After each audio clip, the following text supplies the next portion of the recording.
People doing extraordinary things to help others. If he didn't do what he did, we would have died. Heroic acts that have sometimes meant the difference between life and death. And he was just crying, "Don't let me die, don't let me die, save me, save me." Amazing acts of courage. It was just a natural reaction. This guy needs help. Captured on dash cams, CCTV, and mobile phones. Incredible stories from the UK. He put his life at risk just to save me. And across the world. Mayday, mayday, mayday. All the people that assisted with my rescues that day are my heroes. We genuinely owe our lives to him.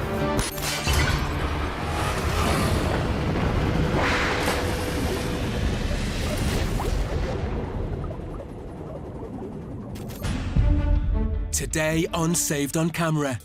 In Indonesia, an Australian family's vehicle starts to disappear into a sinkhole. I just yelled to Muggy, get out of the car. Get out and get Sebastian out. With their 2-year-old strapped in the back, they have only seconds to try and escape. I said to Michael, you need to get out of the car. You need to get out of the car fast.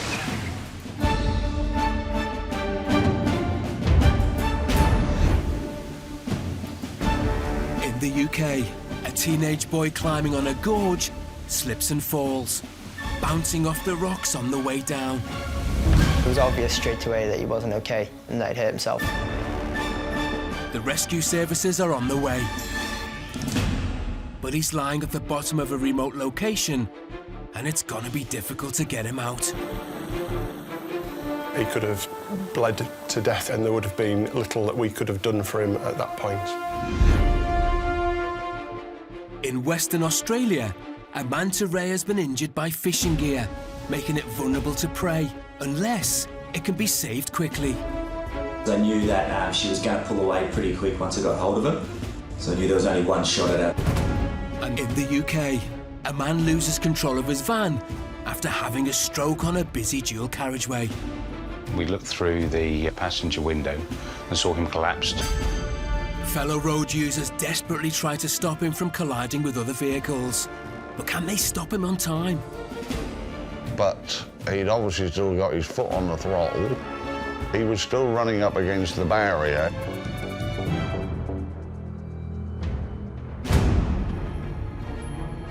A young Australian family lose everything as the ground opens up beneath them. I just yelled to Muggy, get out of the car. Get out and get Sebastian out. I just jumped and did what he said. With only seconds to react, will they be able to get toddler Sebastian out in time? The Rule family from Australia are on the adventure of a lifetime. My wife Muggy and my son Sebastian and I are currently travelling through Indonesia on a long-term overland journey from Australia to the UK.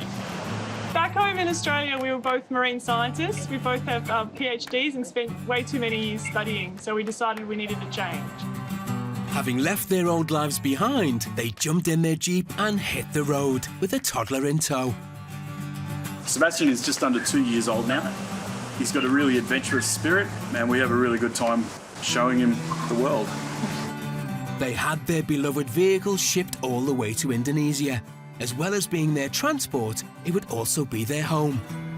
Back in December, we left Australia and flew to Timor-Leste. We drove across the border into Indonesia and visited a range of islands through there: Sumba, Flores, Sumbawa, Lombok, Bali, and now we're in Java. But one fateful day, their lives were to be turned upside down, literally. We'd been camping up in the mountains outside Yogyakarta, and we were just coming down from there to get some lunch and to pick up our new visas from the immigration. Their route saw them run into roadworks and more danger than they could ever have imagined. It was crawling, so we were moving quite slowly. And just to the driver's side of the car, there was a long concrete barricade with a metal fence on top of it that we couldn't see through.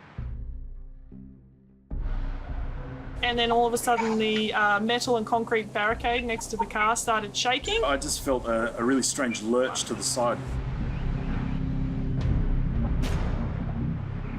I just yelled to Muggy, you know, get out of the car. Get out and get Sebastian out. And I didn't even think, I just jumped and did what he said.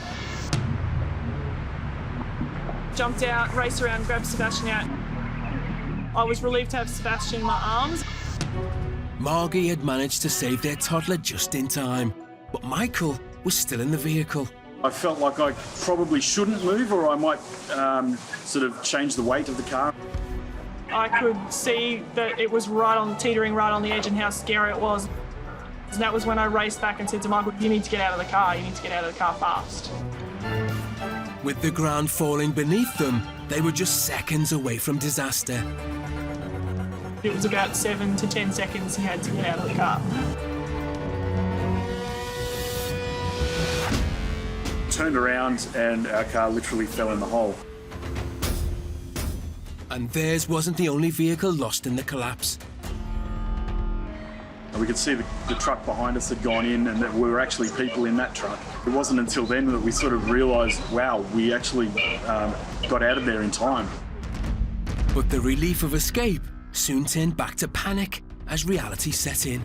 It was just utter devastation, watching our whole world in our home just tumble into the hole. I mean, everything we own, our entire lives are in that car. And we didn't have our shoes on, we didn't have our phones or our wallets or anything at all. Poor little Sebastian doesn't even have any clean nappies or dummies or anything. It's all inside the car. We're just thinking that this was the end of our trip and that we weren't going to be able to continue. Luckily for the stranded family, the local community rallied round, recovering their vehicle and providing some much-needed support. And the incident hasn't dampened the spirit of the Rule family. We're currently waiting for parts to be shipped in and then we can get going again. It'll put us back a couple of months, but yeah, we're going to get back on the road as soon as we can.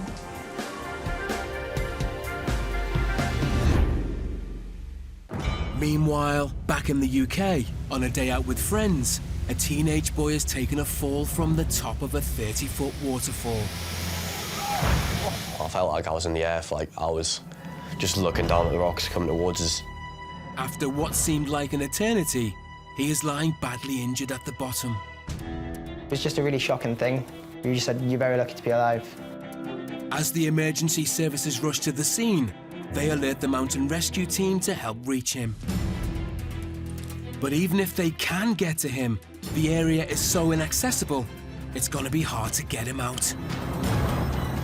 We were concerned that the helicopter might not be able to winch from the location. There was a sense of urgency to move Harry up the slope so he could be airlifted as soon as possible. The Weatherhead family live in Stocksfield, in the UK, and are all lovers of the great outdoors. It's like what I was saying, man, honestly, it's just, you like to be on the go all the time. You wouldn't have the patience. Mum Katie and Dad Martin have 3 children, including their youngest, 17-year-old self-confessed daredevil, Harry. Harry's really fun to be around. He makes us laugh a lot. But he's a typical teenager and he can sometimes be a little bit thoughtless and with little respect for his own safety. My friends would probably describe us as quite stupid. Maybe, you know, a bit of a local legend, who knows. When Mum and Dad decided to take a short break, they were worried about what Harry would get up to whilst they were away. So we'd booked to go away for the night. We were just about to leave the house and the 2 boys were rushing in, gathering their stuff together to go down to the river with their friends because it was a lovely day. And my heart is always in my mouth a little bit when I hear that they're going to the river. She even asked Harry not to go because we just wanted the night away without having to worry about if they were going to be all right. A group of 15 of them, including Harry's friend Will, set off for local beauty spot Cramell Lynn. It's really impressive. You drive through the moors and then you park your car and it feels like you're just in a field. And you walk for about 10 minutes and there's this big gorge. And all of a sudden there's this big pool where there was quite a few people swimming there. And we had barbecues and all sorts. Sun was shining on the pool. Yeah, it was really nice. About halfway up the waterfall, there was a platform. People were jumping off. I did a few jumps off there, a few flips and that. It was quite easy to jump off. Well, I was getting a bit bored. I'd already jumped off the bottom bit like 3 or 4 times. So I was like, all right, okay, I'm going to climb to the top.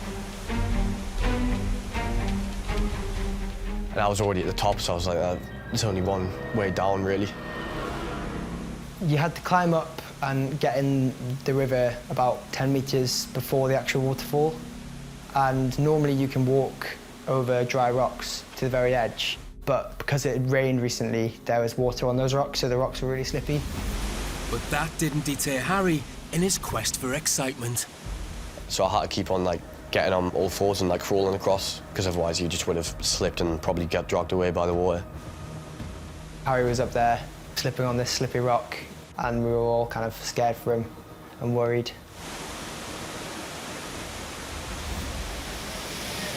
Some people were shouting, do it, do it.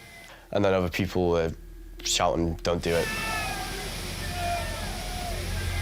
It went very quiet when he went to step off, and we all had a feeling in our stomachs like something bad was going to happen. Just as I was about to jump, and I put all my weight on my left foot, just as I did that, like a little wave of water just came over, and it just made the rock slippery. I felt like I was in the air for hours, just looking down at the rocks coming towards us. He hit the rock, and there was kind of just silence for a bit. I remember hitting the rocks, and then I kind of blacked out a little bit at the bottom. I felt myself waking up at the bottom of the water. I pulled myself up to the top of the water. Harry managed to drag himself out of the water and back to his friends. But as the shock wore off, his condition deteriorated. After about 10 minutes of lying down, I tried to get up, and I just couldn't really move at all. It was obvious straight away that he wasn't okay and that he'd hurt himself. Harry was beginning to realise he was in serious trouble, and the pain was becoming unbearable. It was just getting worse and worse, so that was when I realised maybe I should get some attention. Worried about Harry's deteriorating condition, his friends decided to call for help, only to find out they couldn't get any reception. Because it's in a kind of gorge, to get signal to call 999, one of our friends had to climb up towards where the cars were parked and call from there. As the ambulance and helicopter were scrambled, they also called in the specialists in accessing remote areas, the mountain rescue team, and it was Ian Nixon who got the call. 17-year-old male. We received a message from the North East Ambulance Service alerting us to the fact that a male had fallen from a waterfall. Looks like trauma injuries. Obviously, our immediate reaction is you've got somebody who's possibly suffered traumatic injuries, and there was a level of urgency to respond. So within a few minutes, we had 3 blue light response vehicles on the road. But even with the blue lights, it would take an hour to get there. And all they could do is prepare for what they might face. We're checking how many members we have available, what skills they have, and given the location in which we knew, you couldn't get vehicle access to it. So we were thinking about what kit we might need, and in particular, what technical rope rescue kit we might require to get the casualty out. Later, the mountain rescue team have to think fast to get Harry to safety before his condition worsens. I was conscious that having fallen the height that he had, there was a potential for him to be bleeding internally. Obviously, there was a sense of urgency in terms of being able to move Harry up the slope so he could be airlifted as soon as possible.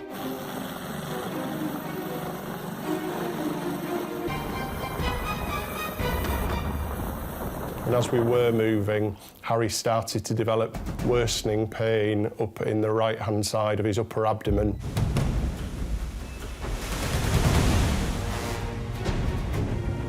In Western Australia, a routine trip for tourists turns into a rescue at the bottom of the sea when a diver spots a manta ray in danger.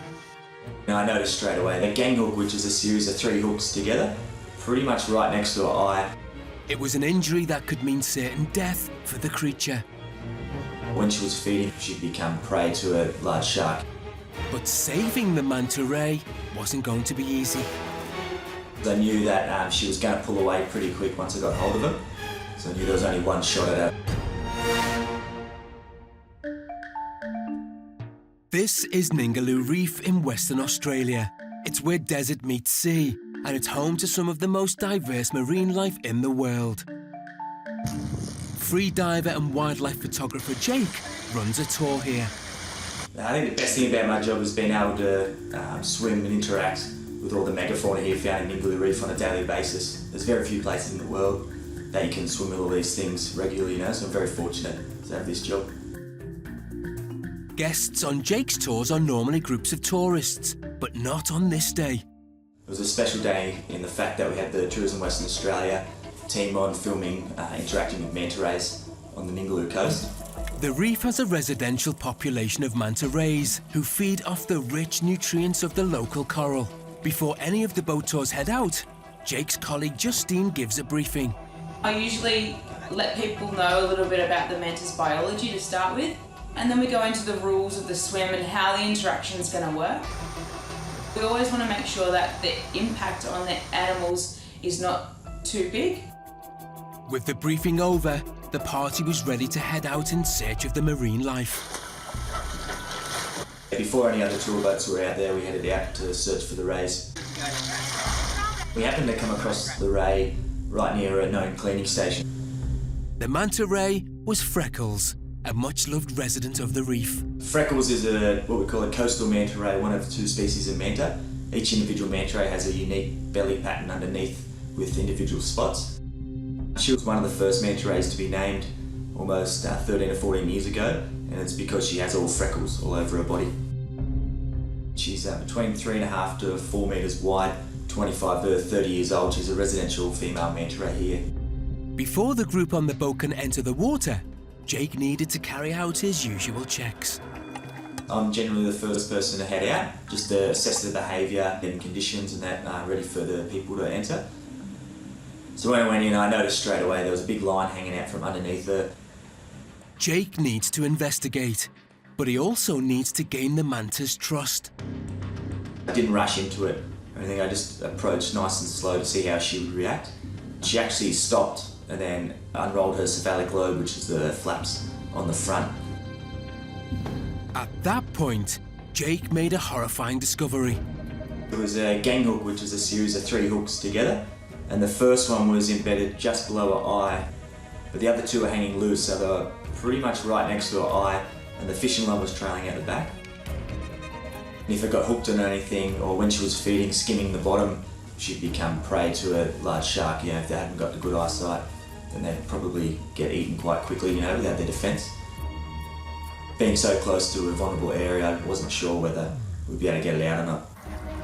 Jake must take his time. He rose to the surface to get colleague Justine to help. Jake gave me his camera and he went to try and get the hooks out. The most difficult part was just getting close enough. She was very apprehensive because the hooks were right next to her eye. So we had to keep trying, just going slow and letting her get used to our presence and gain her trust. There's not many people like him that are so calm and collected in the water and willing to spend the time to make sure that Freckles gained his trust. We swam with her for probably 15 minutes before we attempted any rescue. After the first attempt, she was a bit apprehensive, but then she clued on to what was happening, then she started to approach us. Within the first couple of goes, he managed to get close enough to cut the wire trace that was dragging behind her. Free divers don't use oxygen tanks and can only stay under for several minutes, so Jake needs to keep rising to the surface for more air. We had to keep trying, just going slow. I knew Jake was getting closer and closer every time. I was just hoping that he could get the hooks out. I knew that that's what she wanted. She kept swimming right next to him, and it was sort of an indication that she wanted him to get them out. So I used a pair of pliers because I knew that she was going to pull away pretty quick once I got hold of him. And the last thing I wanted to do was to get hooks in my hand as well. Armed with the pliers, Jake knew he only had a small window of opportunity. I knew I was only going to have one attempt because once you grab hold of something like that that's embedded in their body, it was going to be very painful. But you had to get a good grip to get them out. After 30 minutes, Jake was beginning to tire, having made 8 dives to try and help Freckles. When we went down to attempt, so I didn't rush into it. From Jake's perspective, he just stayed really calm in the water and there was no sudden movements. He didn't want to scare her at all. He knew he must act. It was now or never. You could see it was painful because she flinched and pulled away. She was quite startled.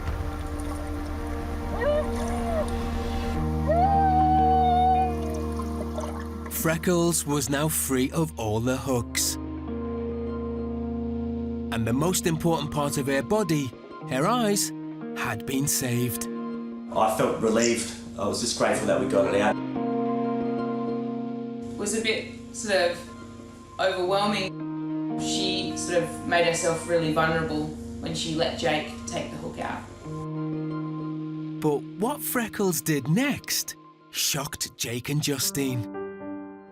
And she actually turned and came back over to us and just hovered there for about 15 or 20 seconds. She just swam around him and stopped in the water, which is something I've never ever witnessed from a manta ray before. There's no way of them communicating or talking, but it feels like she was trying to say thank you. We sat on the bottom for probably 15, 20 seconds before she slowly moved away. We were all overcome with emotion. We actually shed a few tears. It was just a really happy ending for us all. For Jake, though, it was just another day at the office. At the time, I wasn't thinking much about it, to be honest. In my eyes, I know Jake's very modest, but in the moment, I think he was a bit of a hero. And Jake hopes his actions will have a more global reach. You know, if people see me as a hero and get inspired to help protect the oceans and help protect more wildlife and help change what's happening to the planet, then I'd be happy with that. And Jake couldn't be happier with how Freckles has recovered from her ordeal. We actually seen her almost 2 weeks later and she was fine. She was feeding on the coast. So I was just very, very relieved and happy that we got it out and we could help her. She's done so much for our industry here. It's good to give the payback to the ocean, you know.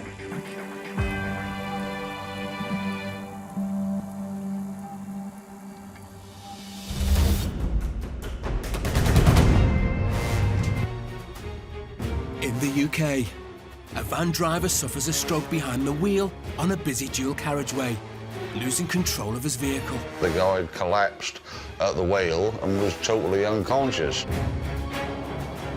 Passing drivers try to help, but can they reach him in time before he runs into other traffic? The van would have veered into the oncoming traffic, which could have been catastrophic.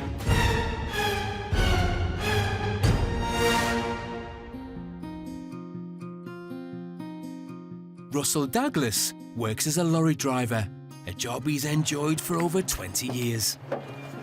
I'm an HGV driver. And, I deliver agricultural machinery around the local area. His experience and skills are vital in safely handling his lorry, which can weigh up to 44 tons fully loaded. It's predicting what you think the car is going to do beside you. It's preempting what the other person is going to do. And these skills were to be put to the test when Russell was driving his lorry along the A47 near Dereham in Norfolk. As I pulled onto the piece of dual carriageway, I just noticed the erratic behaviour of several cars in front of me, all pulling from the fast lane and diving into the near side lane. And then there was this van running up against the central reservation, being shadowed by one other car. The whole incident was captured on a passing lorry's dashcam. Renato Notariani was the driver of the car alongside the van. It was extremely busy. It was a Friday afternoon. Myself and my friend Tom were travelling back from a funeral that we attended in Kings Lynn. It was Tom who noticed a van driver who was in front of us, who actually came from the left-hand lane of a dual carriageway and veered across all the way to the right-hand lane and started slowing down. So we thought it was a bit bizarre. What's happened to him up in front? I was driving, so I pulled up beside the van. We looked through the passenger window and saw him collapsed. The man had suffered a stroke while driving and was now unconscious in the fast-moving vehicle.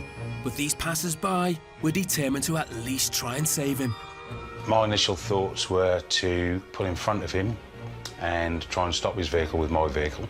However, when we looked up the lorry in front of us, the driver indicated to us that he was aware of what was going on and he was going to intervene. Russell had managed to pull alongside the van and had a unique viewpoint to assess the situation more closely.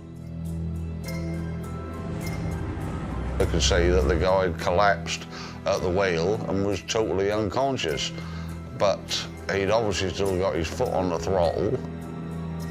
The other two guys in the other car, they were obviously shadowing him, and I thought, well, they need some help in controlling this situation, and I was in the perfect vehicle. You spend so long sat in these vehicles, they become like an extension of your own body. You know exactly where every part of that vehicle is at all times. Russell's experience and quick thinking saw him try a brave but potentially dangerous move with his lorry. I undertook, got in front of him, and then was just kept watching him in the mirror. He was still running up against the barrier, then just nipped him up against the barrier. Just a tiny little manoeuvre, so that his van, the barrier and my trailer all came in contact at the same speed, at the same time, and just then put the brakes on and brought him to a stop. Tom had jumped out the passenger side of my vehicle while I was still rolling and ran over to the van. I must admit, it was extremely clever. You couldn't have got him in a better place because the bed of the lorry was exactly the correct size as such to bring the van to a stop. What Russell did was amazing, absolutely amazing. The only problem was, once we got him to a stop, the van is then trapped between the barrier and the trailer, and we can't get the doors open. With time now critical following his stroke, will the men be able to reach the driver to get him the medical help he needs?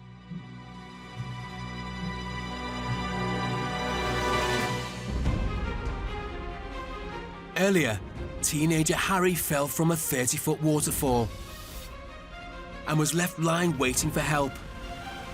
But being in a remote location meant any rescue attempt would take time.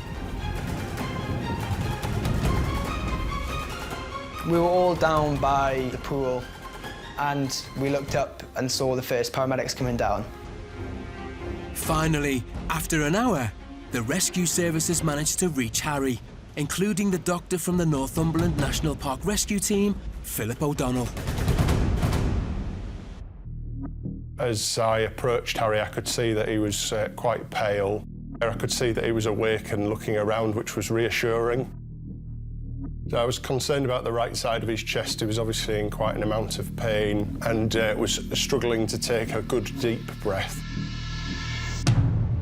I was conscious that having fallen the height that he had, there was a potential for him to be bleeding internally.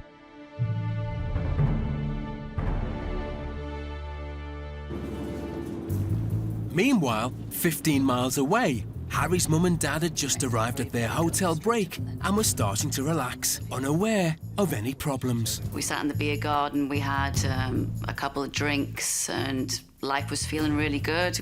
And Katie was just starting to get a bit worried because she didn't have any phone signal, so she wanted to go back up to our room just to see, to make sure that she hadn't had any messages. Straight away, pinged up with 3 missed calls from one of Harry's friends who would never normally ring me. So I just, like, my stomach just kind of lurched because I thought, oh, something's happened at the river. Worried and fearful of what might have happened, Katie immediately called back. And she was asking me if he was okay. But none of us really knew. I think the friend was quite panicked actually himself and just not wanting to make us more panicky about the situation. But Dad Martin, a doctor, was starting to get worried now too. I mean, I think he was trying to reassure us by just saying he's awake, he's talking, and he's on the stretcher now. But of course, that lack of detail just frightens you even more. At the Waterfall, they had done all they could for Harry on the ground, and it was now critical to get him to hospital. Quickly. So I was conscious that a helicopter was coming because it was time critical to get Harry to the hospital. But as the helicopter couldn't winch Harry out from where he lay, the team would need to use their climbing expertise to get Harry up the steep slope. Obviously, there was a sense of urgency in terms of being able to move Harry up the slope so he could be airlifted as soon as possible. So moving the stretcher up the slope involved around about 8 team members. So the team members are walking up the slope as the rope's being taken in. And as we were moving, Harry started to develop worsening pain up in the right-hand side of his upper abdomen. I felt that that might be a sign that there was bleeding in or around his liver. He could have bled to death effectively, and there would have been little that we could have done for him at that point.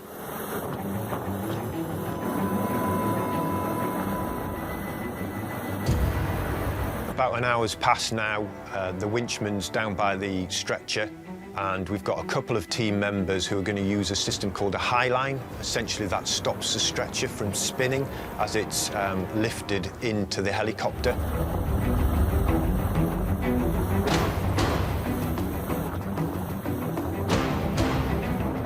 Yeah, I was just thinking this might be a bit worse than I was thinking.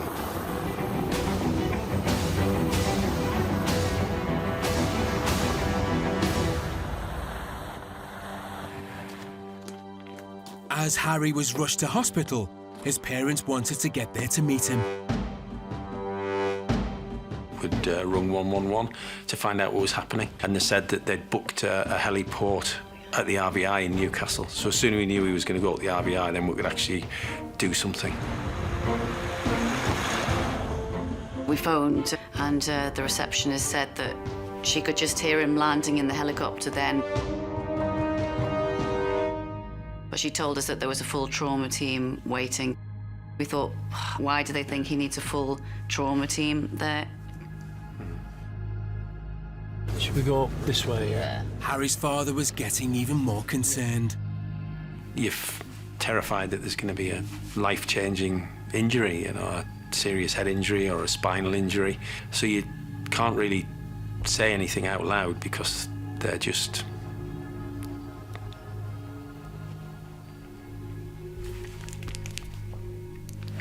you know, it's just...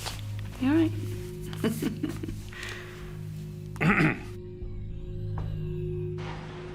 As they arrived at the hospital, they rushed in looking for news of their son.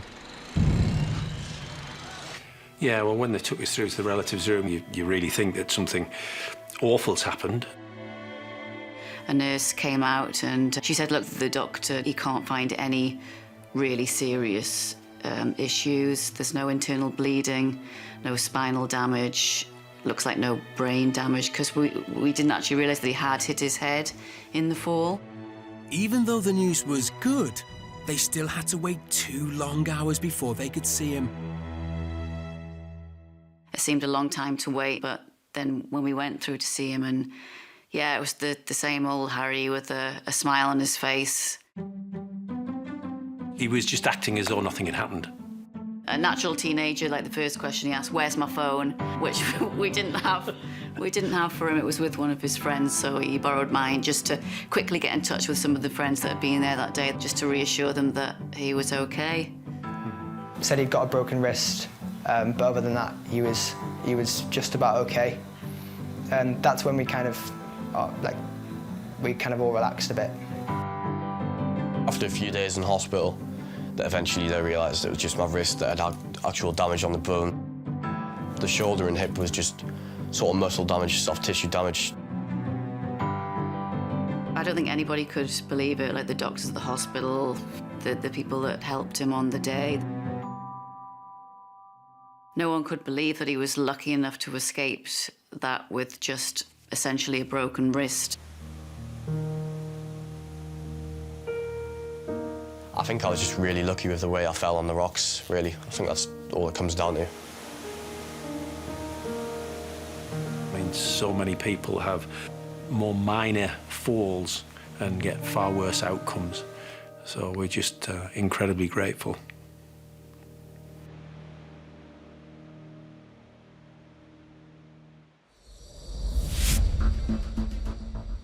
Earlier, a van driver in the UK suffered a stroke while driving on a busy dual carriageway. Having managed to stop his vehicle, the rescuers are now desperately trying to reach the driver. The lorry had obviously sandwiched the van between the lorry and the central reservation, so there was no access into the van at all. We couldn't open any door. They even tried accessing the driver via the back doors, but no luck. Reaching him was looking impossible. Tom initially tried to break the windscreen to get in and couldn't. Luckily, other drivers had noticed the unfolding drama and stopped to help. Fortunately, another guy who was there to help found a metal bar and broke the passenger window.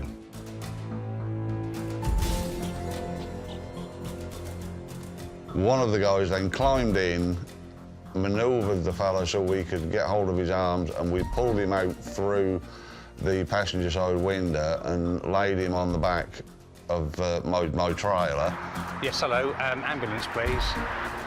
Despite being safely out of his van, the man was still unconscious, so Renata wasted no time in calling the emergency services. No, he's not unconscious at all. Both myself and Tom are first aid trained. We have to be through our job. There was no reactions from him, there was no movement. He was just literally a dead weight. His breathing's OK as well. Yeah, Tom, isn't it? He was breathing. However, we were unsure whether he would deteriorate and potentially whether we could lose him. We just kept him warm, comfortable, and relayed all the information back to the emergency services until someone arrived. It seemed like a lifetime. It probably wasn't. Luckily, the ambulance was soon on the scene and treated the man who had suffered a stroke.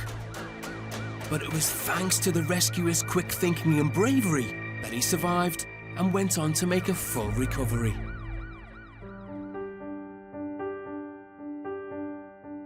You know, that's got to be the luckiest guy ever, that so many people who would bother to help happened to be in the same place at the same time.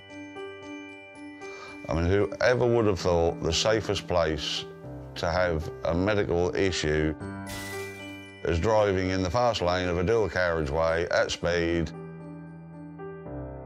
Central reservation, which was actually keeping him from veering off anywhere else. A mile and a half down the road, that central reservation stopped.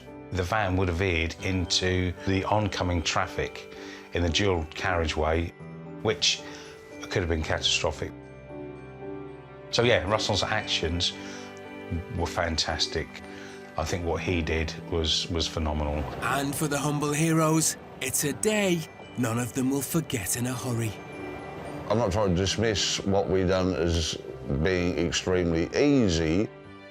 There was no thought process. It was just a natural reaction. This guy needs help. Everybody was equally as much of a hero. I mean, I've been classed a hero. I don't look at it that way myself. It was a pretty emotional day. Obviously, heading back from a funeral of a friend of ours. And then ending the day, I suppose, saving somebody's life. Very emotional day.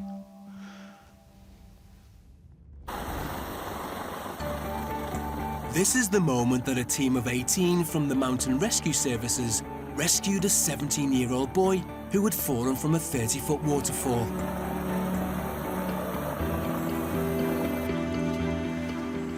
Two months later, Harry and his parents have gone to the Mountain Rescue Centre. Hello, Harry, nice to meet you. To meet up for the first time with the team who saved him. Ian. Yeah. So how are you, Harry? Yeah, good, thanks. Good. Thanks to use. Yeah. Yep. Cast is off. Yes. In my splint. Yeah, so what looked like could have been a long road to recovery, actually, you've been very lucky. It was my hip I was most worried about, and that went basically straight away. So. Yeah. Well, it wasn't until the next day when my friends were sort of feeding me all the social media, all the reports from the Mountain Rescue, and just the listing of all the people that had been there giving up their time for him. There's 2 different mountain rescue teams involved, the Coast Guards, there was ambulance paramedics there, and they all did a fantastic job, particularly the volunteers from the Mountain Rescue, so we wanted to do some fundraising for them. So we're really grateful for everything you've done for Harry, and we've been doing some fundraising for you guys. There's a cheque for each Mountain Rescue team. Great, thank you. Thank you very much. So much. That is amazing. That's really generous. Really fantastic. You know, it doesn't cover a fraction of all the time that they've given, but it's just a way of saying thank you. And we don't actually get to hear what's happened after an incident, so to actually find out that you're well, you're going to make a full recovery, and you've raised some funds as well. It's really... Massive thank you to all of them, really. Mountain Rescue, paramedics in the helicopter, people in the helicopter, doctors, nurses, everything. Without them, it would have been a really different outcome, so I just need to be thankful for them, really, and just grateful for how lucky I've been. But no reunion would be complete without the medic who treated him. What have they been doing with your wrist then, Harry? 4 weeks till I can get back into rugby, so should be all A bit right. longer than that, I think, probably. So these are all some of the guys and girls who were there on the day as well. Yeah. How you doing? He's an incredibly lucky young man to have survived with the injuries that he did. Working on the air ambulance, I get to see a number of people who have falls, and it could have been much, much worse. Back to the Waterfall in a few days. Yeah, just give us advance notice. For Harry, these volunteers' heroic actions saved him from further injury, and his recovery has given him time to reflect on his actions. I have learned that maybe I should stop being such an idiot with some of the things I do. Maybe I should be less of a risk taker.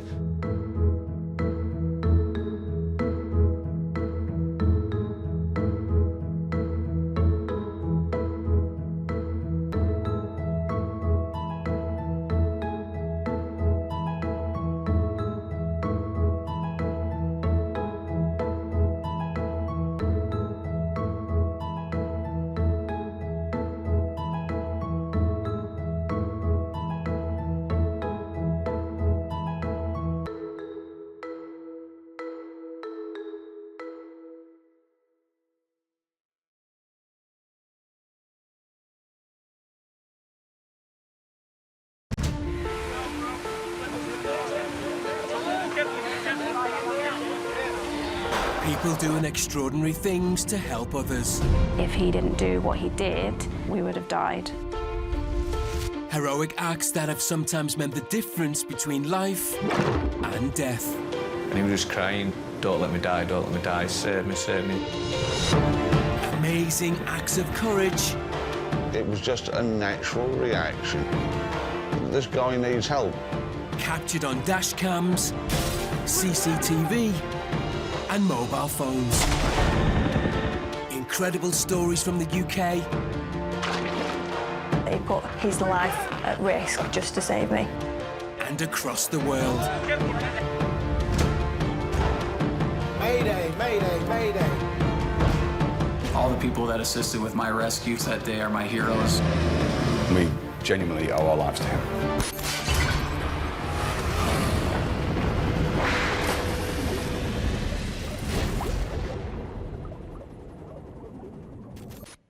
Today on Saved on Camera. In Hawaii, a rising star in the world of volleyball takes a step too far on a hike to a waterfall. I just noticed she was getting a little too close to the edge. I couldn't see very well, and my right foot came out from under me. And she will have to fight to prove doctors wrong and keep her career. Everything that I'd worked so hard for was just gone like that in an instant.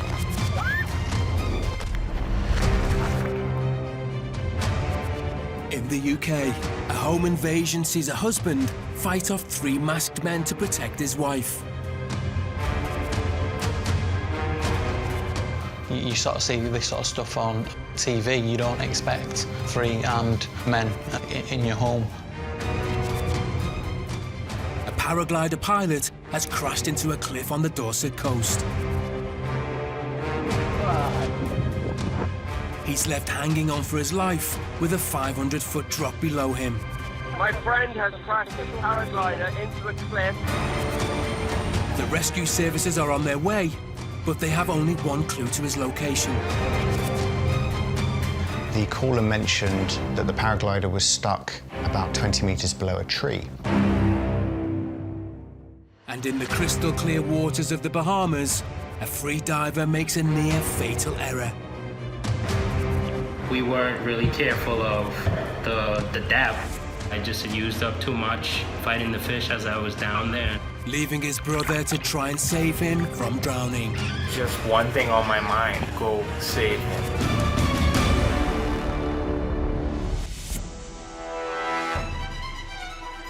In Hawaii, a woman slips and falls down a 50-foot waterfall.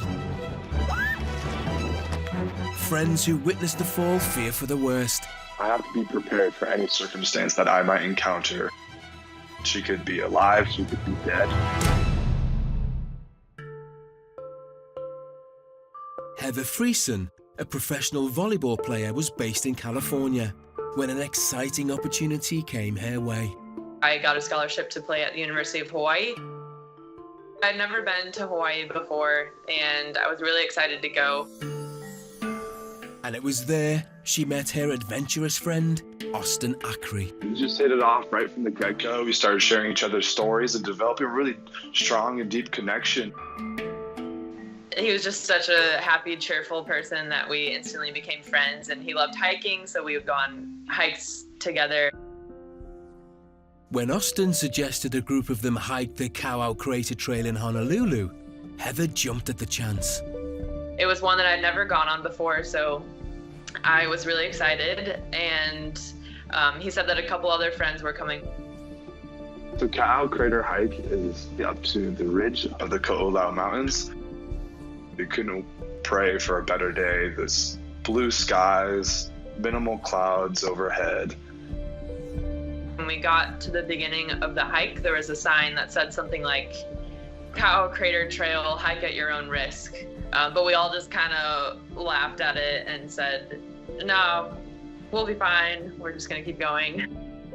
I also remember saying, man, my season starts in a week. I better not roll my ankle or something because my coach would be really mad at me. The group continued climbing, keen to reach the top of the waterfall as fast as possible. The climb to the top of the waterfall wasn't all that difficult. It was fairly short, probably took no more than 5 to 10 minutes. Having climbed, the pair admired the scenery, but Heather's enjoyment was about to be cut short. Whoa. I really just wanted to take a look over the edge of the waterfall because in my mind I thought, how many times do you get to look over the edge of a 50-foot waterfall?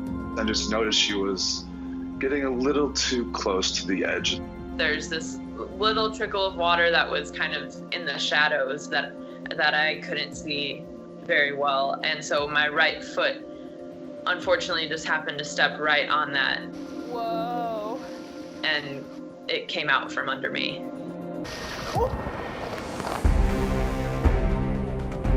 I remember looking and seeing this little ridge that I could put my left hand on.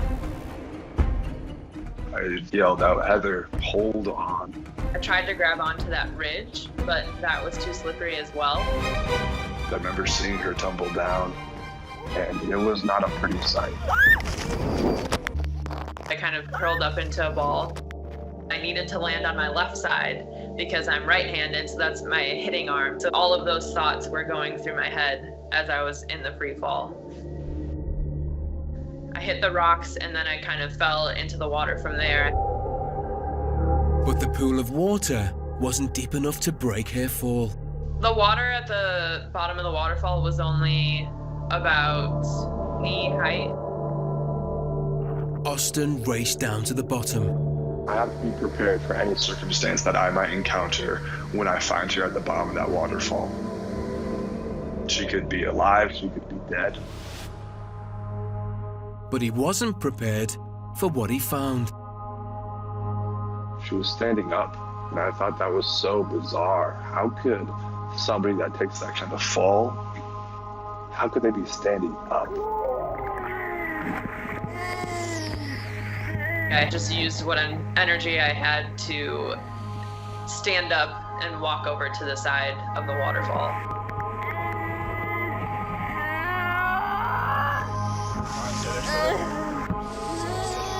Even though Heather was moving around, Austin knew she could still be in danger. That's when other members of our group came down. I just told them, keep her awake. We do not want her falling asleep. We do not want her going unconscious.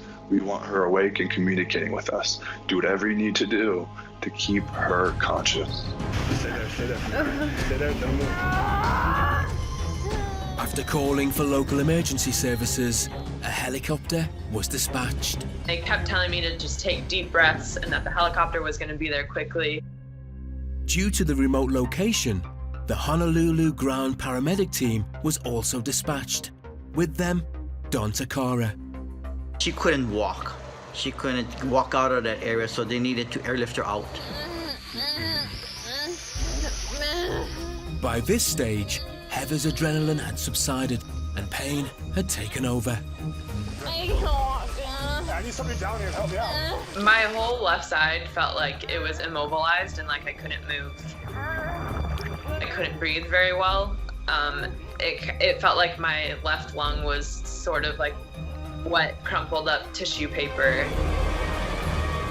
When I first heard that helicopter, I was so relieved. I just knew that I was gonna get to the hospital soon and that they were gonna start fixing me. But the helicopter couldn't land there. Instead, a cage was sent down to airlift Heather to waiting ground paramedics. Fly her up to our location, which is a mile or two away from their location. As soon as I got through the trees, that was the most peaceful moment that I've ever had in my life.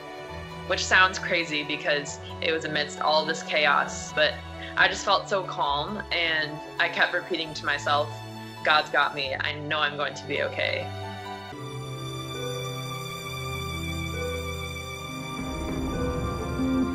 The paramedics were also surprised at how okay Heather seemed, but they must now consider internal injuries. We've noticed there was crepitus in her chest, indicating that she had a punctured lung, basically. Riding over those roads is when I really started to realize what kind of pain I was in. Because her fall was so high, it was critical that we got her to the trauma center as soon as possible. Finally, in hospital, the true extent of Heather's injuries were revealed.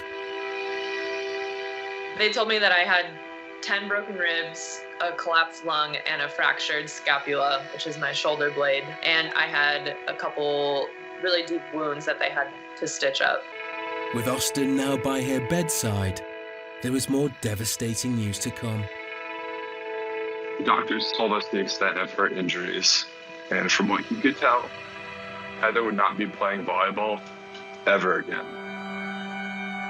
I remember being so devastated, crying really hard because, man, everything that I'd worked so hard for was just gone like that in an instant.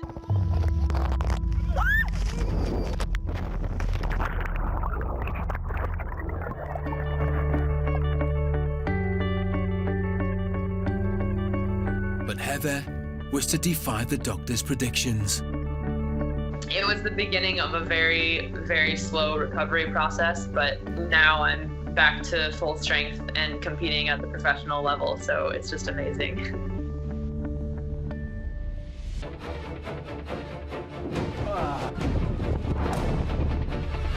In the UK, a paraglider has crashed into a cliff with a sheer drop of 500 feet below. Catch and rescue. He's been up there for nearly 2 hours and exhaustion is setting in. Help is on the way, but they are worried they will not reach him in time. I look at the information on my phone and it said crashed paraglider, stuck on the side of the cliff, Thorncombe Beacon. Basically, the 3 pieces of information you really didn't want to see. 28-year-old Joe Redmond is a self-confessed adrenaline junkie. My old hobbies were kite surfing and a couple of other things, but I decided, right, I'm going to go and find something. It's either paragliding or base jumping. And having trained at a paraglider school, he got his wings and he was up and away. Normal flying was a little bit slow for me, so I kind of like started to play around with the wing, and I really found acrobatic paragliding. It's kind of like it's like a boy racer of paragliding. But it was his love of flying close to the wind which was to put him in grave danger when he decided to travel down for a day's paragliding with his friend Seb to the spectacular cliffs of Eat Beach in the UK. The weather was really good, blue skies and blue sea. Good travel distance east and west down the coast with plenty of height and beautiful views. With high expectations for a fun-filled day, Joe was raring to go. Mentally, I was prepared for the flight. It was very simple. I wasn't doing anything new. I had just gone over places and been places I've been before. So getting my equipment out, I just made sure everything was the same. It was good to go. It was in working condition. Taking off and landing is the most dangerous part. Crashing normally equals hitting the ground badly. So yeah, taking off, you have to be pretty careful.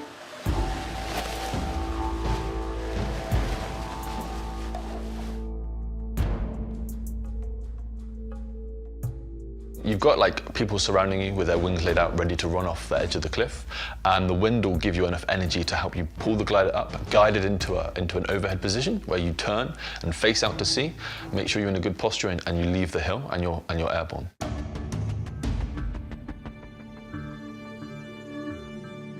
So my friend Seb had taken off before me, and he'd already managed to do a small circuit out to the left of takeoff. So when I took off, he was behind my right shoulder, and as we came out together, I looked to my right, and I can see Seb, maybe 15, 20 feet up and to my right. I know, come here! We normally talk to each other in the sky, so we're flying up and down, talking and discussing, and kind of not showing off, but you're kind of enjoying your company. After an exhilarating morning in the air, Seb and Joe decided that it was time to come back to terra firma and grab some lunch. So me and Seb had both decided over lunch that it might be a good idea to try and race back to takeoff where we had initially started. Seb has a faster wing than me, so he had the advantage, gave me the privilege of taking off first. How far forward is it? But quite quickly, Seb overtook Joe in the race, and this changed the dynamics drastically, putting Joe on a flight path to disaster. As soon as I'd realized that Seb had overtook me and I needed to make some distance, I tried to cut a few corners out of the terrain. Unfortunately, when I was flying past Thorncombe, trying to catch up with Seb, one of my instruments had fallen down beneath my seat. So in my effort to retrieve the instrument, I had gone down to pick it up, and this had led me to swing into the cliff. And when I looked up and I realized what was about to happen, I leaned away. It was too late. I was going to hit the cliff.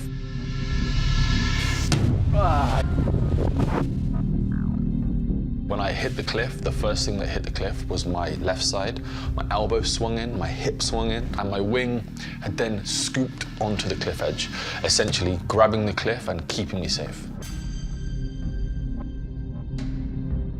I was now just hanging onto the rock, which is a lot better than a situation where you're half falling, half flying, and I was lucky to be conscious the whole time as well.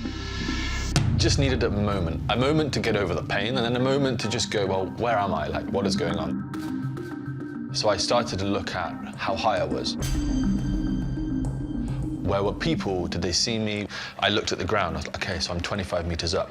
I looked at the top. I was like, okay, so I'm like 15, 20 meters from the top.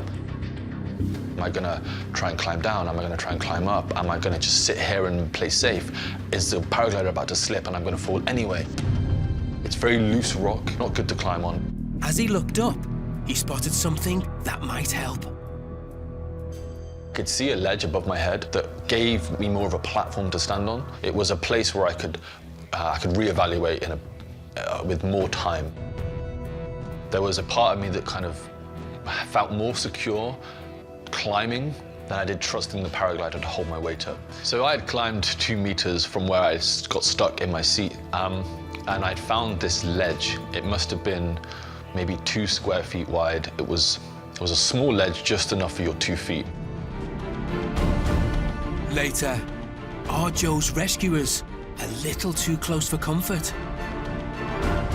I couldn't see it. It managed to come around the corner, and I was very aware that if it literally had flown over me, because of how delicately balanced I was, it was going to blow me off. A young couple face their worst nightmare as masked men enter their home. By the time I'd got to the top of the stairs and looked down, I saw men in balaclavas at the back door of my property. With his wife ill upstairs and heavily outnumbered, a husband decides to fight back to protect her, no matter the cost. One of them pulled out which appeared to look like a knife to me, and then came towards me and said he's going to kill me.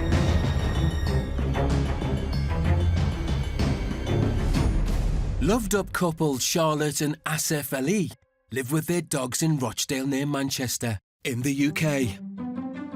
Me and Asif have been together for 11 years, married 8 years this year. It's an amazing thing to find a man that treats you as his queen. It might sound a little bit cheesy, but when you find a person who just adores you as you are, you know, you can't ask for anything more, really. Asif works as an entrepreneur in the local community. I own a few small businesses within the town. I'm in clothing and also an estate agent. And following a successful day at work, Asif headed home as usual. We had dinner together. Charlotte said she wasn't feeling too well. I had a call booked with one of my clients. We are normally together for most of the evening until we go upstairs to bed. It was unusual that I wasn't with Asif downstairs in the property that night. So I went upstairs and thought I'll put some TV on first and just relax, and then I must have just drifted off. While Charlotte rested upstairs, Asif began his video call to his clients, Carla and Jamie Showett. Hi Asif, how are you doing? Nice to virtually meet you at last. We were on the call for about an hour, both of us with Asif. He was sat in his kitchen and he had the dogs in the background. 9:15 in the evening, the dogs started barking. We had the patio doors open so the dogs could just freely come in and out of the patio. But soon the dogs' barking was to turn from playful to panicked. When the dogs hear a noise outside, they'd run out and bark, but this bark was totally different. They'd run out, barked, and then sprinted back into the house, and then aggressively barking like I've never heard anything like it. And suddenly, mid-sentence, Asif just pushed his chair backwards, stood up with a kind of puzzled expression for a split second, and then launched himself over the table. Asif? And nothing could prepare Asif for what he was about to face. I expected it to be foxes, but, you know, I walked around the corner and someone stood there head to toe in black. Charlotte also quickly became aware of the strange noises downstairs. Woke up to the dogs barking. Got up out of bed, and by the time I'd got to the top of the stairs and looked down, I saw men in balaclavas at the back door of my property. With no time to consider a plan of action, Asif launched himself towards the intruders. My first instinct was to protect my wife, so I just went in towards him. He threw a punch, which I ducked my head, and then I just literally laid into him. With the video call still connected, Carla and Jamie could only listen in shock as the drama unfolded. Okay, Asif, hello? We couldn't really see a lot, but we could hear everything.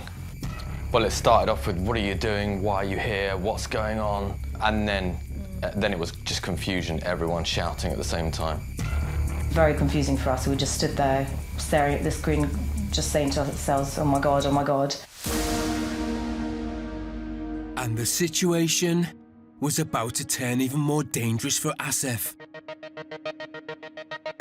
pinned this one man against the wall, and with the corner of my eye, I seen another one walk in. So, still holding the first man, I sort of flew into the second one. At this point, I turned, shouted up, "Charlotte, phone the police and barricade yourself in." I went into the back bedroom, I closed the door behind me and phoned 999. Meanwhile, downstairs, things were going from bad to worse as he was becoming heavily outnumbered by the intruders. I had the one pinned, and then the second one, I managed to grab him as well, and that's when I seen the third one come through the door. It was just surreal, you know.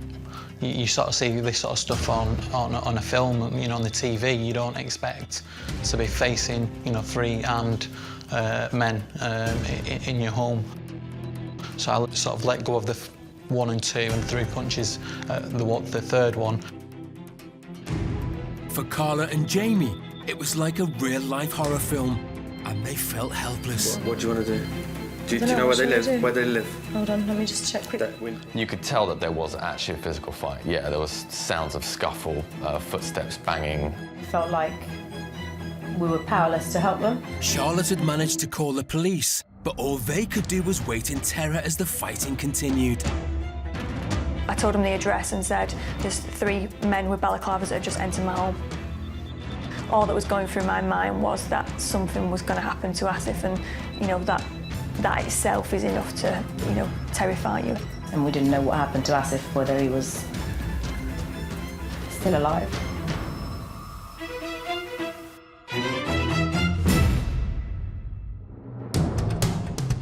Later, with Asif heavily outnumbered by the attackers, things take a more dangerous turn.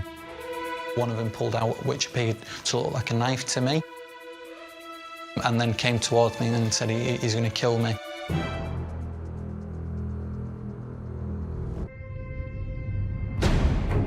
While trying to bag a prize fish, a spear diver in the Caribbean started to get into trouble. I was making my way up back to the surface, and that's when, you know, everything went wrong. His brother, also in the water, knew he had to do everything he possibly could to save his life. He's gonna drown if I don't get him. Just go and save him. I'm just like, Donnie, breathe, Donnie, breathe. Breathe, Donnie! Breathe, Donnie!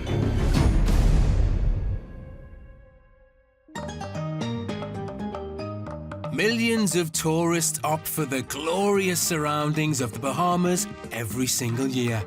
And it's where Alex Mullings and his brother Danny spent most of their childhood. It's also where they developed their love of the sea. I love the water since I was a kid. I have been doing fishing since I was 14 years old. Me and Alex started diving about the same time, you know. He had a few months on me, and that was pretty significant because, you know, I was a rookie just starting out, and he was able to guide me along and help me out and help me to get better. The brothers share a close bond and a healthy sense of competition. Donnie and I would do just about everything together. We'd always try to see who's the best. Anything he did, you know, I'd try to be better than him. After getting to grips with fishing, they were both in search of their next pursuit. We just got tired of fishing and we wanted to try something a little bit more challenging. I fell in love with spearfishing. Spearfishing is where you just hold your breath, you have a snorkel and you have a mask, and you survey the underwater and you look for your next meal. You look for a fish. Free diving means the brothers can only stay below the surface for a limited amount of time before they need to rise for more air. Generally, my dives are anywhere from a minute to a minute and 30 seconds, or even sometimes 2 minutes. The brothers were separated when Danny went off to study in the States. Their new pursuit would have to wait until the Christmas break. I had just gotten back from university and we were pretty eager to go out and, you know, do some spearfishing. And Alex was keen to plan a trip that they'd never done before. It would turn out to be a trip that they would never forget. The night before, I've been looking at spots that we maybe didn't dive on that looked good. As soon as the first light was up, we drove to the pier where we have our boat docked up. It was my dad, my sister, and my brother. The party headed out to a location neither had been to before, and it wasn't long before they saw a prize. When we drove over this spot, and we saw like a grouper, and we were like, okay, well, let's see if we can get that grouper. Both knew they had to prepare, but neither knew how deep they were about to dive. We weren't really careful of the depth. Before any dive, you want to take in as much air as possible before you go down. You have to be very conscious of the speed that you're doing and the energy that you're burning in chasing this fish. We jumped in and we started our hunt. Danny was determined to bag this group of fish and went back down alone. Danny went down. He dove on one hole and then he swam around to the other hole and he checked it. It was pretty deep, I want to say about 70 feet. And you know, I went down all the way to the bottom.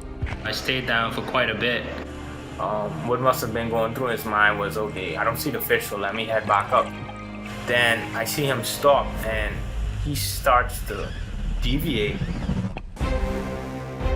Danny may have lost sight of the grouper, but caught sight of a bigger prize. As I was gonna come back up, I saw this nice hogfish and I just had to shoot it. I see the hogfish that he's stalking, and then he lines his shot up with his full spear and he shoots the hogfish. Danny had got his prize fish, but at what cost? You know, I just used up too much fighting the fish as I was down there and trying to swim back up. He started to come back up with the hogfish. And I was making my way up back to the surface, and that's when, you know, everything went wrong. When he got like midway, he started to lose control. It was just the lack of oxygen in the body. I'm thinking, oh, well, what is he doing? You see like bubbles, he loses motor control, and he begins to sink. As soon as I hit the surface, that's the last thing I remember. Later, Alex faces a desperate battle to save his brother from drowning. Like, my mind was just dive, get him, come back up. Back in the UK, a paraglider pilot has flown into a cliff.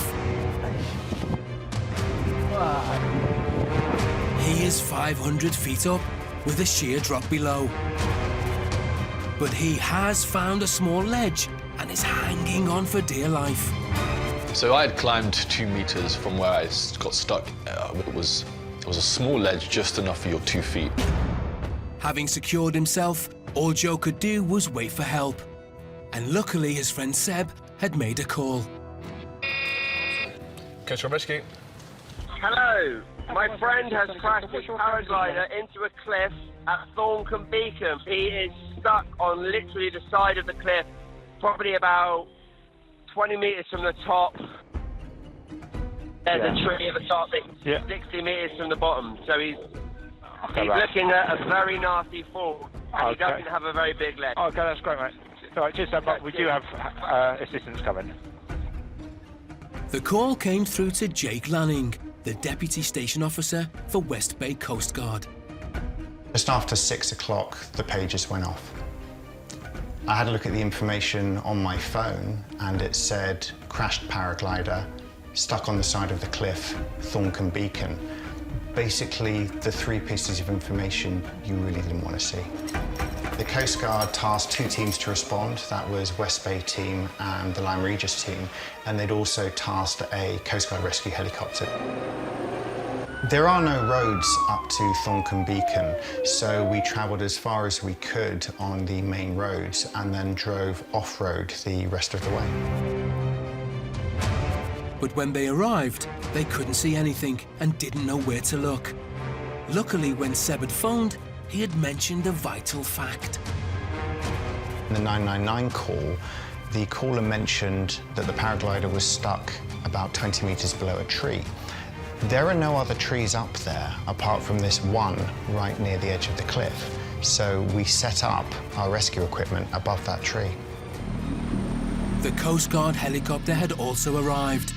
Not a welcome sight for Joe, who had been hanging onto the cliff ledge for 2 hours and was starting to feel exhausted. I heard it, I couldn't see it. It managed to come around the corner, and I was very aware that if it literally had flown over me, because of how delicately balanced I was, it was going to blow me off. Our officer in charge spoke with the helicopter pilot, who had a very clear view of where the casualty was. The decision from the helicopter was that actually this isn't a rescue that they should attempt. If they got too close to the casualty, the downdraft from the helicopter, which is significant, could have quite simply blown them off the cliff. I didn't overhear the conversation between our officer in charge and the helicopter pilot, but I remember vividly one of the other officers tapping me on the shoulder and saying, "Jake, you're going over."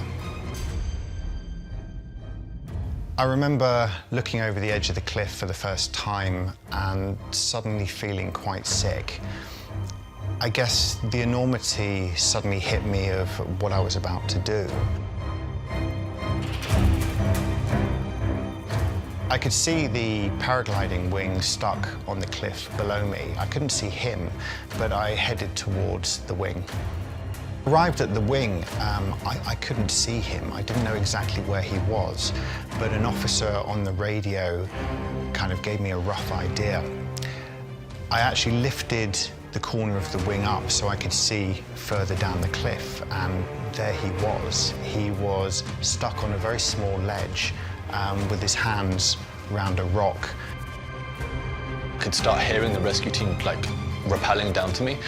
I could hear Jake before I saw him, and he actually had climbed over my paraglider and had moved it out the way to say hello.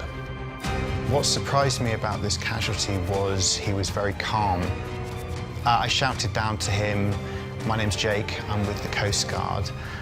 Don't move, I'm going to come down to your location." But they were not out of the woods yet, and after hours clinging on, Joe's calmness was cause for concern. We sometimes see something called rescue collapse, which is where a casualty can relax in those moments before rescue, when they think they're about to be saved, and sometimes things can go wrong. We have a piece of equipment called a rescue harness, which is basically a big strap that wraps around your body under your arms and connects them into my system. Had I moved too quickly, there's a possibility that I could have actually pulled him off of the ledge. There's a moment where I have to let go of the rock I'm holding and essentially hold on to Jake. But yeah, for a split second, my weight shifted off the rock. It's that feeling of, okay, like this is it. There was quite an uncomfortable moment where I had to move him off of the ledge he'd been standing on so that he was effectively hanging in front of me with his full weight on the ropes. At that point, I was able to fully connect the leg straps which complete the harness, ready for his journey back to the top of the cliff. At the point where we are ready for recovery, the officers who'd been keeping a watchful eye at the top of the cliff fitted a winch recovery system and were able to physically winch us back to the top of the cliff.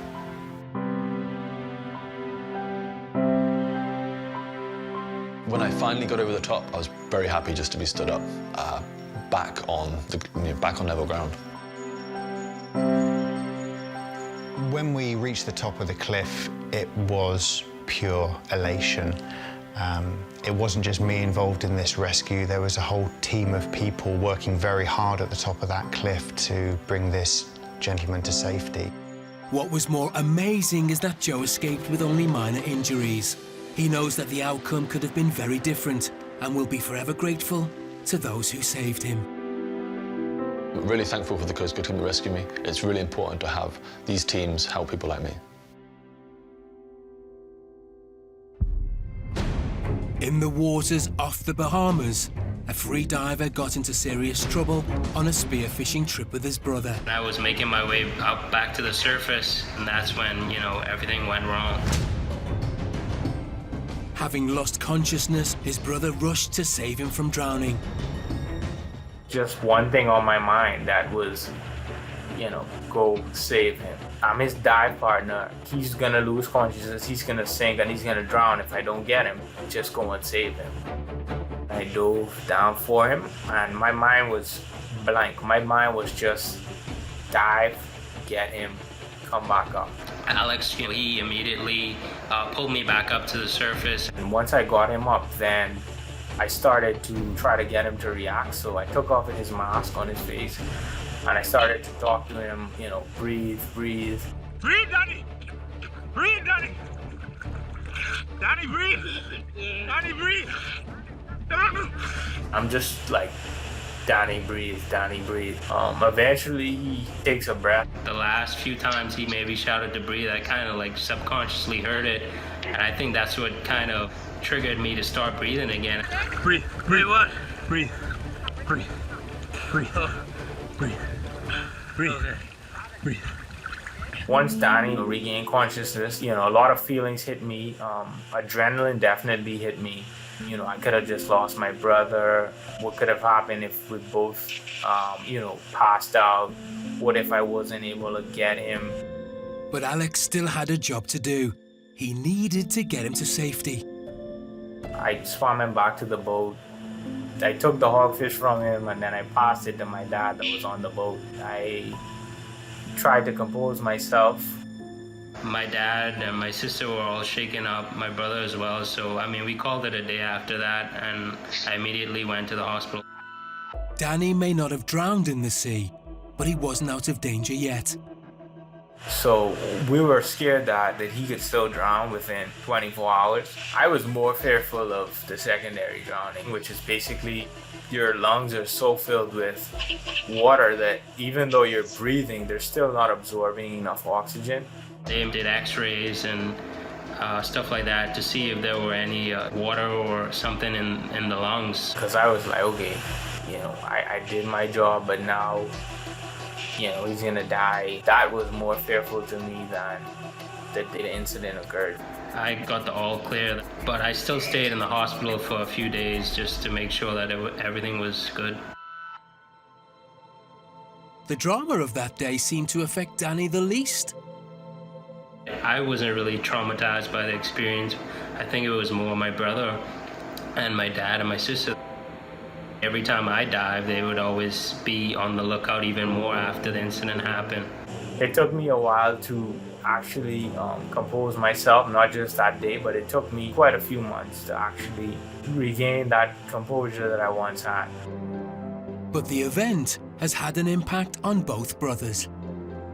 I think things happen for a reason, and that definitely happened for a reason. I think it made us more safe divers, and he definitely learned his threshold that he shouldn't go over. I'm thankful towards my brother that he was there that day and at the right place at the right time. He got me back to regain my consciousness and helped me back up to the surface.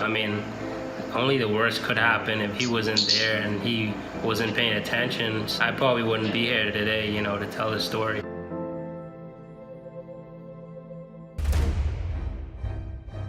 Earlier, a husband was single-handedly fighting off intruders to protect his wife. But the situation was looking increasingly dangerous as the burglars weren't about to give up. Asif? In their home in London, his business associates could only listen in shock as they heard what was going on via their video call.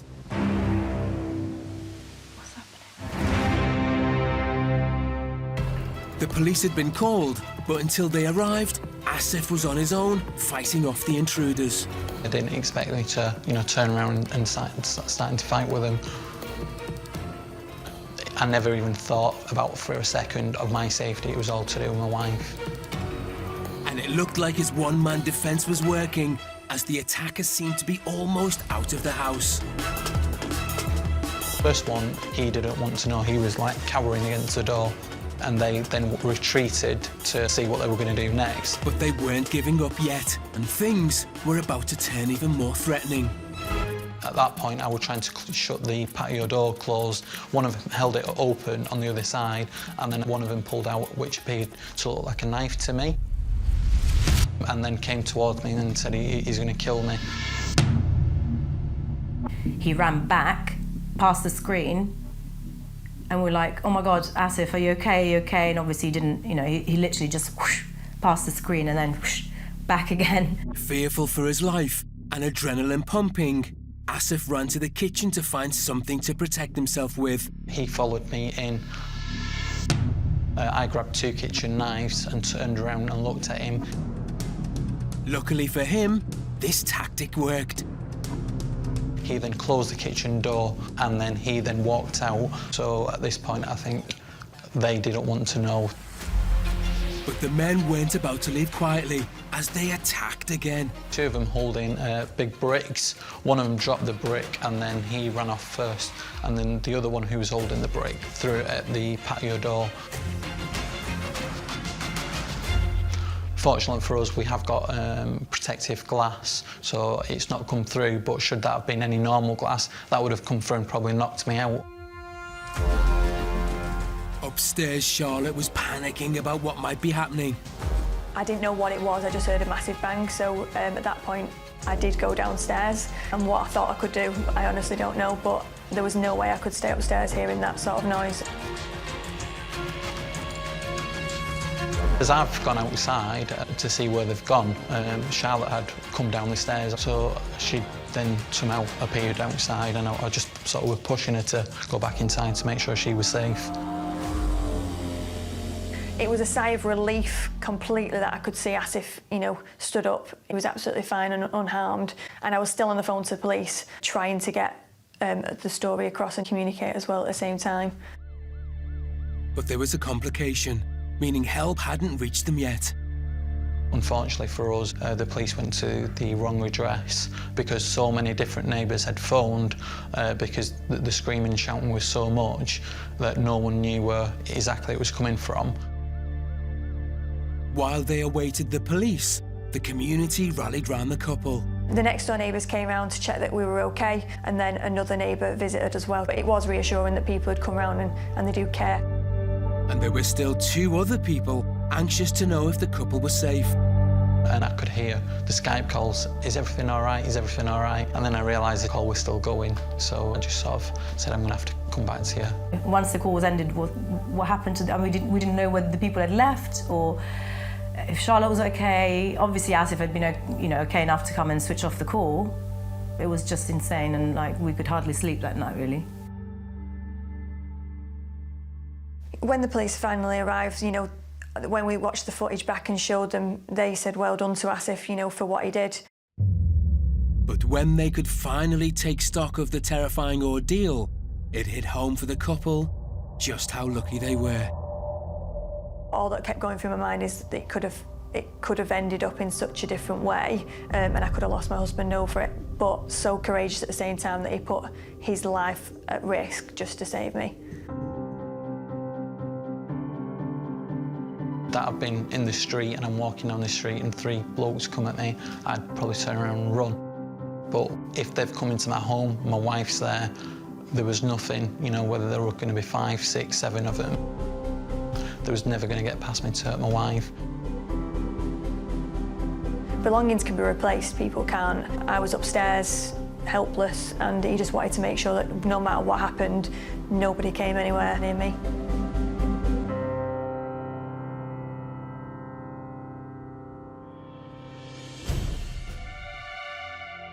Earlier, we saw a paraglider pilot rescued by the Coast Guard team in Dorset, in the UK.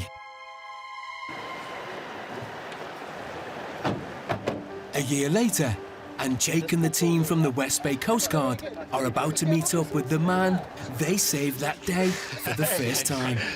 Really good to see you too.